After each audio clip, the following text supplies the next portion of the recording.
Welcome back mga kaaldab. Ito na naman po ang inyong lingkod, si Mr. Destiny, at magbibigay po tayo ng pinakamainit na update po ngayon sa social media mga kaaldab. Marami pong nagko-komento mga kaaldab at pinabasag naman po talaga tayo. Hindi daw po si Mengay mga kaaldab ang magiging partner ni Alden Richards, kundi daw po si Ann Curtis at si Vice Ganda. Yan daw po yung napipisil ni Attorney Annette Gozon mga kaaldab. Sabi ko nga po sa inyo, depende na lang po ito sa mga taong nagre-react, di po ba? Sabi ko sa inyo, iba talaga pag updated po kayo. Di po ba? Real talk yan mga kaaldab. Well, pakinggan po natin ito. Natatawa lang po ako. Lipat lang po tayo kay Mayor Yorme. Umiinom pa ng soft drinks, Yorme. Alin? Pepsi? Okay. Nakakatawa mga kaaldab, no? Sinabi Pepsi. Ano yung iniinom? Pepsi.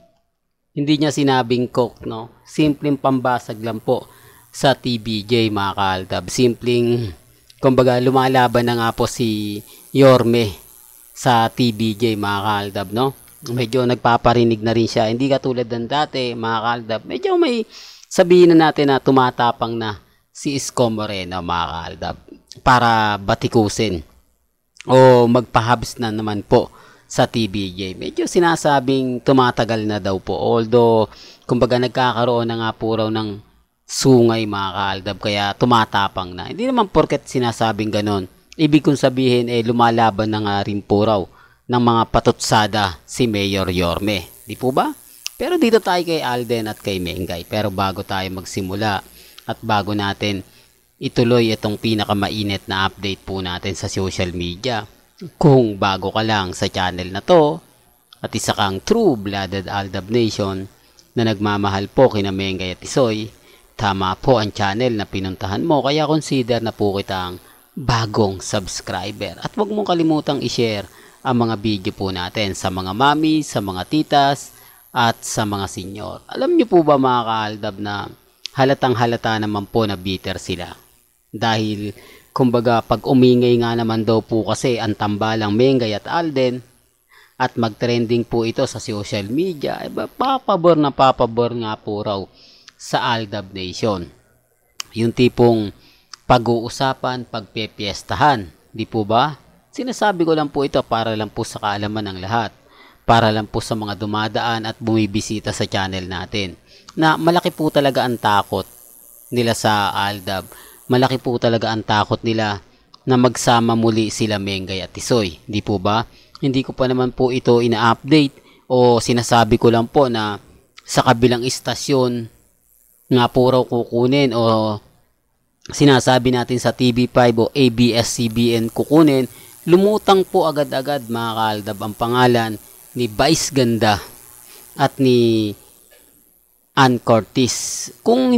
Kumbaga, kung matatandaan nyo mga kaaldab sa gala, di po ba umatin doon ang cast o ang buong host ng Showtime? Di po ba?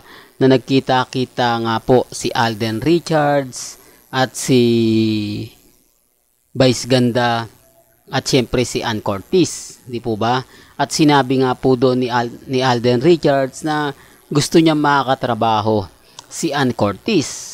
Di po ba? Real talk to, sinasabi ko lang po yung katotohanan, ha? Baka may mag-react naman dyan na wala naman sinasabi si Alden Richards, wala naman binabanggit. Okay lang naman po, hindi ako namimilit sa mga taong magre-react ng ganyan, sa mga taong magko-komento ng ganyan. Ang sa akin po, kung ano po yung mga napapanood ko, na ririnig ko, yun lang naman po yung sinasabi ko. Hindi naman po ako gumagawa ng mga fake news gaya po ng iba. Hindi naman po tayo mag-e-edit lang po para masabi na may bago tayong update. Galing din naman po ito mismo sa Instagram, sa Twitter, sa Facebook. Iba po kasi kapag ka-updated ka. O baka sabihin nyo naman, Mr. Destiny, si Alden Richards. Taliwas naman po ito. Kung si Alden Richards nagsalita na gusto niya makakatrabaho si Ann Curtis, baliktad naman po. Ang sabi naman po na interview ni Vice Ganda, gusto niyang makakatrabaho naman po si Alden Richards. O baka, real talk to mga kaaldab, sinabi niya na kung po pwede nga po itong makasama o makatrabaho. Oh, baka may mag-react na naman. Ha?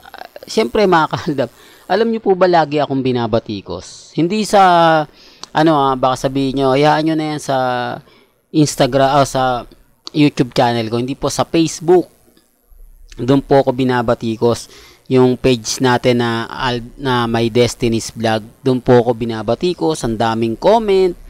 Bagkus, nire-report pa po tayo. Ang daming sinasabi na, naku, itong page na to, puro paasa to. Tapos, puro fake news yung binabalita. Yung tipong ganon, mga kaaldab.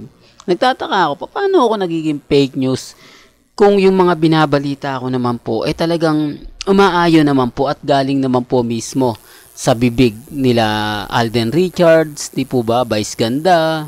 Pero dito mga kaaldab, wala pong sinasabi si Ann Curtis na gusto rin niya makatrabaho si Alden. Because may sinasabing pwede, di po ba, wala pang pag-uusap. Yan po yung pinaka sinasabi natin. Kaya nga po mga kaaldab, ang bilis nila mag-respond. Ang bilis nila magsabi na hindi si Maine Mendoza. Bakit po kaya? Yan ang sinasabi natin. Hanggang ngayon, takot pa po sila. Bakit? Sabi nga po nila kasi may asawa, kasal na si Mengay. Di po ba? Pero bakit takot pa rin po sila? Bakit, kumbaga, ayaw na ayaw po nilang mabanggit na magkakaroon ng pelikula sila Mengay at si si Mengay at si Alden Richards. Doon pa lang may mali na, no, mga kaaldab. Doon pa lang halata nyo na kung sino nga po talaga yung bitter. Natatawa lang po ako mga kaaldab. Pasensya na po kayo kasi halata di po ba? Tayo nagbigay ng update. Sinabi natin na nakuha natin mismo kay Attorney Annette Gozon at sa malalapit po ng GMA Sparkle Artist Center. At syempre kay Alden Richards sa mga malalapit po sa kanya na galing nga po. Tapos ito, ang bilis talaga ng respond. Although hindi ko sinasabing hindi magkakatotoo pwede po. Malay po, baka nga po sila talaga yung pinipili. Di po ba si Ann Curtis o kaya si Vice Ganda. Ang natatawa lang po ako kasi yung in-update natin kay Mengay, ang bilis po nilang mag-react. Ang bilis po nilang magsabi na hindi daw po yun si Mengay. Malabo daw si Mengay. Buti pa sila, alam nila, no, mga kaaldab. Buti pa po sila, saklaw na agad nila. Samantalang tayo, nag-iisip pa, di po ba? Tumitingin pa tayo, umahanap pa tayo ng mga update. Kumbaga, tinitignan pa po natin kung totoo nga po na si Alden Richards nga po talaga o si Vice Ganda. Pero sila, napangunahan na po nila agad-agad Di po ba? Well, hanggang dito na lang po yung updates natin Kaya kung gusto nyo pa po ng pinaka-latest at sariwang update, abay tutok lang po kayo sa channel ni Mr. Destiny para updated po kayo sa mga bagong video po na ilalabas po natin maya-maya lang. Hanggang sa muli, salamat po sa panonood at pakikinig.